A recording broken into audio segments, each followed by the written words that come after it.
Hi there everyone. Right, well it's -4 degrees here in the garden in the northeast of England. Very, very cold. But I've got a couple of hours free this morning. I've come out into the garden to see what I can do off my checklist, my to-do list.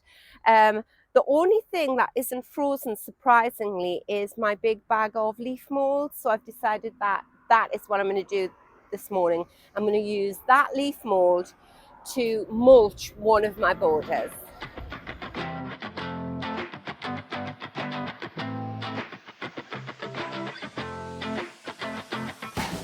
So this is the area of the garden where I keep my composters. I was planning on putting a thin layer of compost onto the border first, but I can't actually turn that handle on the bin. And when I've checked down here, my compost and that, everything is just, I don't know whether you can hear, it's frozen.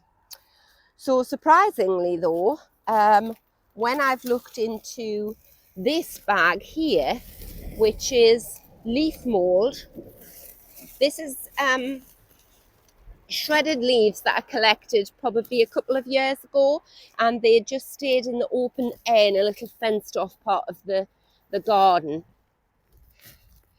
It's actually leaf mold, but you know, it's got my compost in it as well, because I can tell it's got eggshells in, so I'm delighted with that. So this is leaf mold mixed with my homemade compost.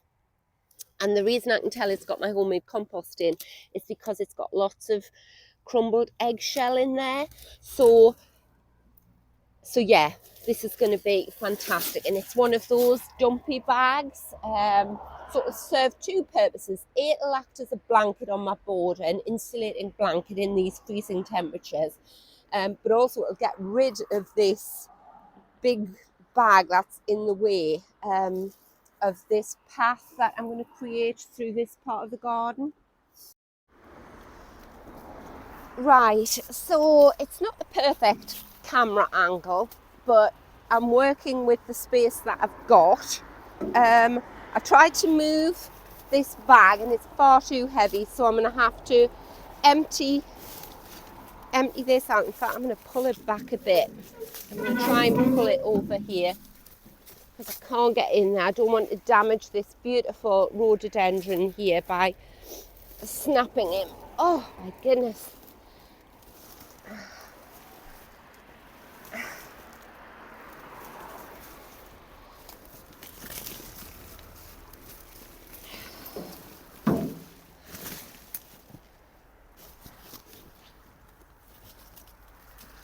Right, let's see what you can see in shot now.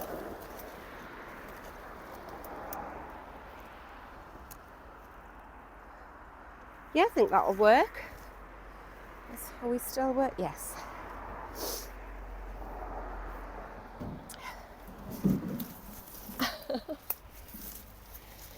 Right.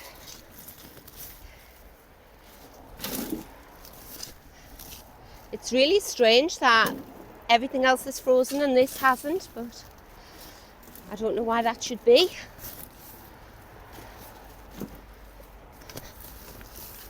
There we go.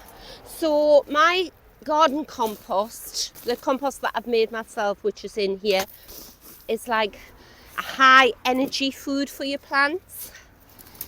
And the leaf mold, although it doesn't have any nutritional benefit for your plants, is great for your soil structure.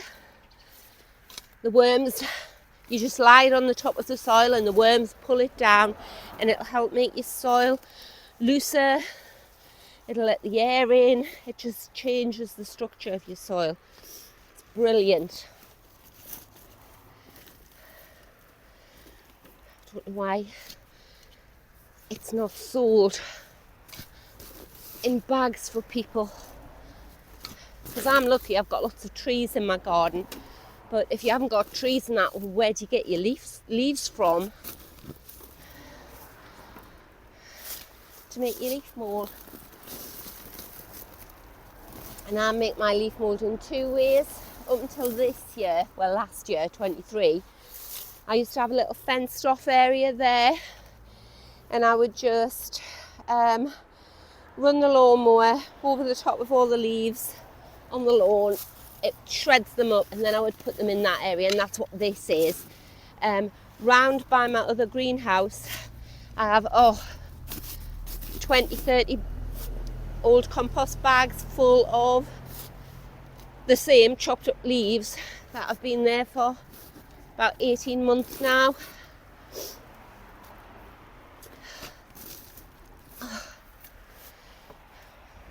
I must say the leaf mould that I've got in the little bags is going to be easier than this because you just pick I only half fill them, and you just pick them up and tip them on your border.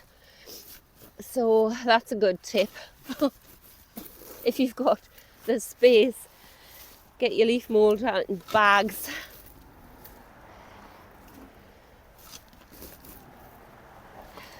Right, I think that'll do for the moment.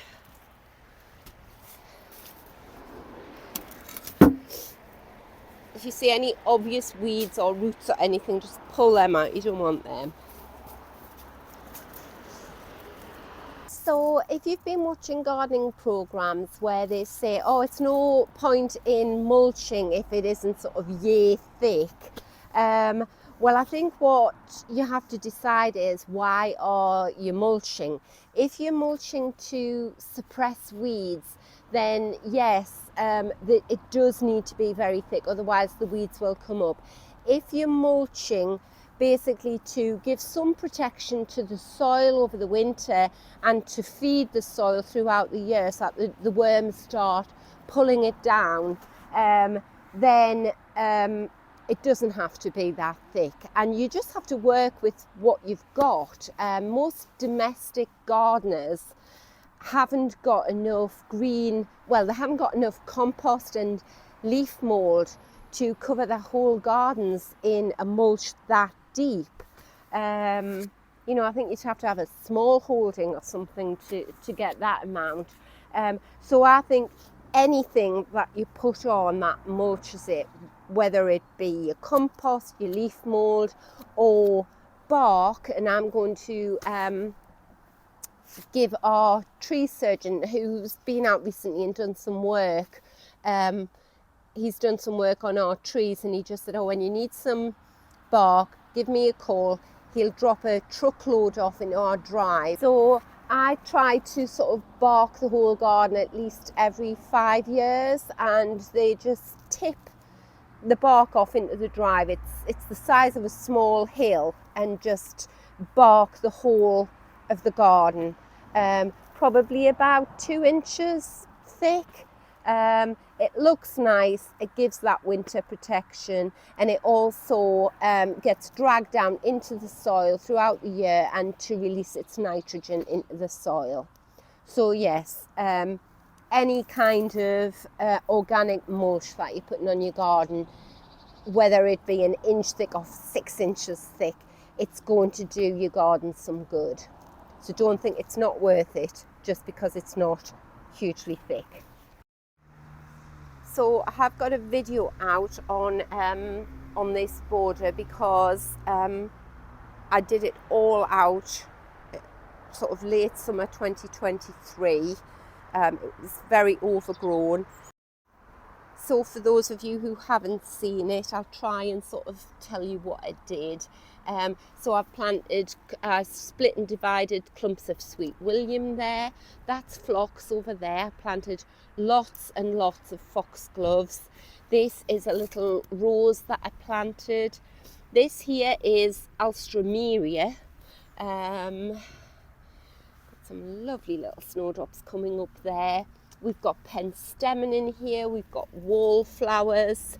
I've obviously planted something there because I've got a marker. I tend not to write on all the markers. I just put markers in to show me don't dig there. Obviously I've got another one there.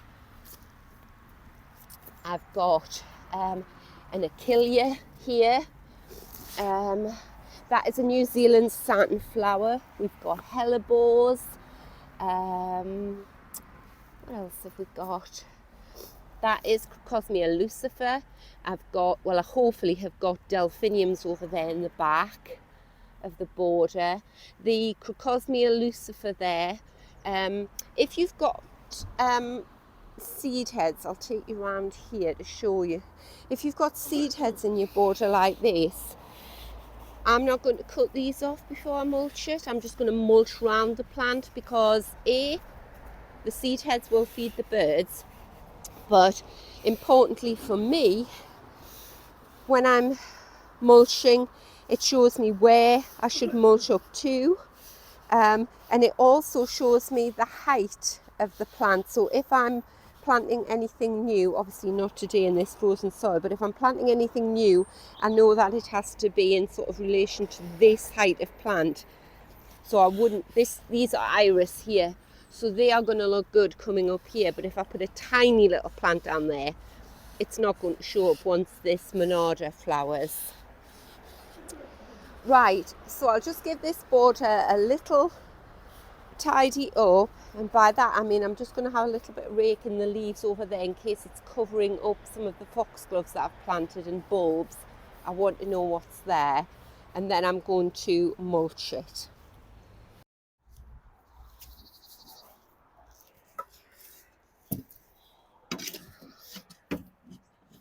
Right, so I'm just keeping an eye out on the bulbs here. So I've got lots of snowdrops coming up here, so I don't want to bury them.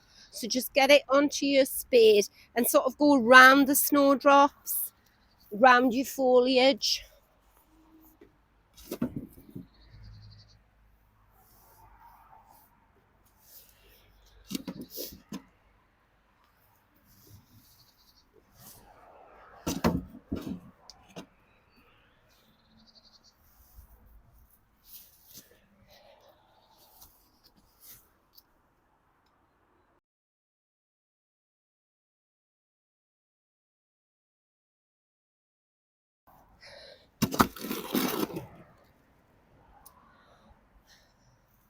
The other thing you have to consider is your lawn. If you need to stand on your grass to get to your border and you have a beautiful lawn, it's not, you shouldn't be standing on it when the earth's frozen. But the grass I'm standing on, well, it's been trashed, as I said in a previous video, because we've been building the greenhouse, and I need to sort of reseed it.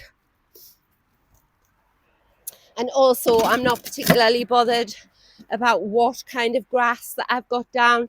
So my grass is full of moss and daisies, and as long as it's green and I can walk on it and it looks pretty, that's all I'm bothered about.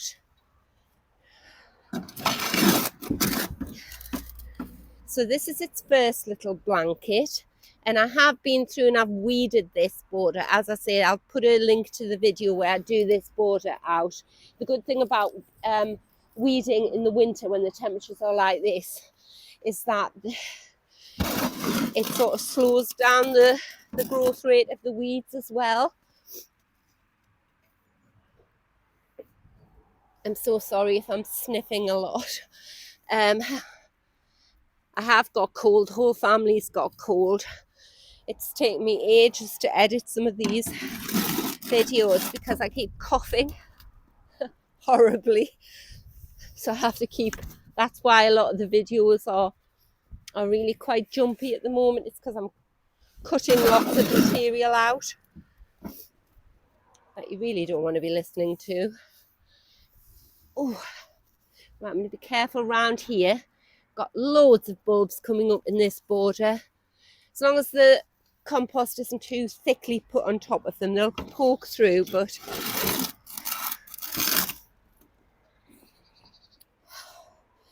so to get this bit round here, I can stand on this paving stone. I'm going to mulch really well round this bit here, if you can see, because this is a beautiful clematis that climbs all over my water butt there. And chuck that mulch in there. around the base of my New Zealand satinflower. Give him a good feed.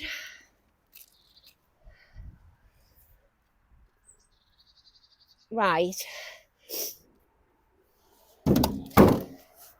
So you get the general idea. It looks nice, it looks darker. I'm just going to continue, go and get some more compost because I've finished that wheelbarrow full there. Go and get some more compost and do that border. And I think if I do that up to the hydrangea today, I'll be quite happy with that. Obviously, being a gardener, we'll say we're going to do these things, then we'll get that far and we'll just continue on. It depends. It's absolutely freezing.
Right, and you may have noticed that whereas I've mulched up to and around things like the little foxgloves there and all my snowdrops, all the bulbs and things.